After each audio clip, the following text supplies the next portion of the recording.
Olá, quero falar com você, te fazer um convite para nós adentrarmos nas grandiosas ruínas do passado e descobrirmos segredos de um dos impérios mais poderosos da história.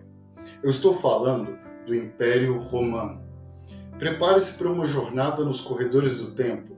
Sem dúvidas que essa civilização moldou o curso da humanidade. E cada pedra carrega uma história e cada história desperta uma emoção. Vou fazer uma breve introdução sobre o Império Romano e no final vou te contar uma história que vale a pena. Veja, o alcance geográfico do domínio do Império Romano é um feito incrível até os dias de hoje. Em seu auge, povos como os hebreus, no Oriente Médio, os bretões, na região da atual Inglaterra, os gauleses, onde hoje é a França, os egípcios, os gregos e tantos outros, foram dominados pelos romanos. Na obra Eneida, escrita por volta dos anos 29 e 19 a.C., Virgílio, o autor, reproduz um antigo lema romano que nos indica a maneira de agir desse poderoso império: poupar os que se submetem e debelar os que resistem.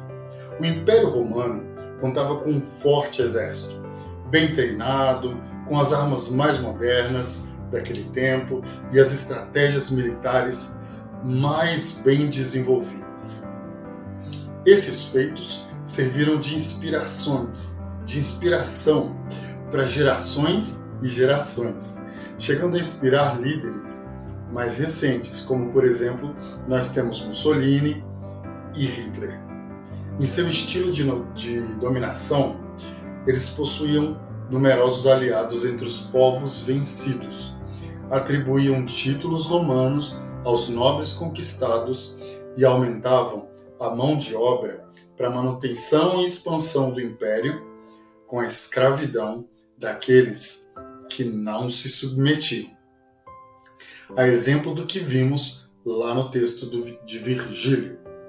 Embora tanto em Roma quanto na Grécia Antigas, as pessoas em situação de escravidão possuíam algum respaldo jurídico para evitar contendas desnecessárias e castigos. O dono das pessoas submetidas à escravidão, o seu senhor, ele detinha sobre elas o direito de punições e também de vida ou morte. Para escravos fugitivos, o que se aplicava era a punição com a morte. Foi nesse contexto em que se passou um importante momento da vida de um escravo. Ele se chamava Onésimo. Filemon, seu senhor, seu dono, era um próspero cristão na cidade de Colossos, de onde Onésimo havia fugido. Naquele tempo, o pensamento dentro da cultura romana variava entre reconhecer a humanidade dos escravos ou tê-los como propriedade sem consideração nenhuma pela sua humanidade ou o seu status espiritual. Onésimo, fugitivo em Roma, buscou ajuda entre os cristãos, cuja bondade já conhecia através de seu dono, Filemon.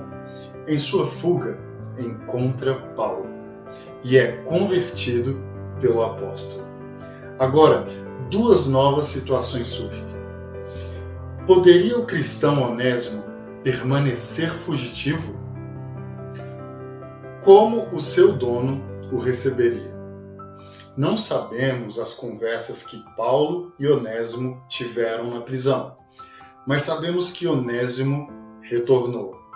O livro da Bíblia, chamado Filemon, é a carta de Paulo enviada com Onésimo, onde Paulo faz um apelo que seu senhor o receba de volta, não mais como escravo, mas como irmão amado. E se Onésimo o havia causado algum dano, Paulo pede que isso seja colocado em sua conta. Se o cristianismo não pôde externamente destruir a escravidão no mundo romano, ela radicalmente abalou sua base, onde cristãos não se comportam entre si como irmãos e irmãs, o cristianismo deles é apenas uma farsa. Aqui se aplica as palavras de Paulo em Gálatas 3, verso 28. Em Cristo não há escravo nem livre, pois todos são um. Onésimo significa em grego benéfico ou útil. E Paulo diz no verso 11, antes ele era inútil a você, atualmente, porém, é útil para você e para mim. Os cristãos são um em Cristo. À luz dessa verdade, todas as diferenças devem ser eliminadas.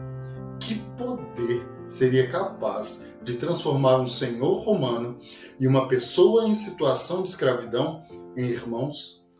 Apenas um: Jesus Cristo. Que a exemplo de Onésimo, convertido, sejamos úteis à obra de Deus, fazendo as pazes com o passado, mudando tudo o que necessita ser mudado, para vivermos uma vida livre, totalmente transformada em Jesus.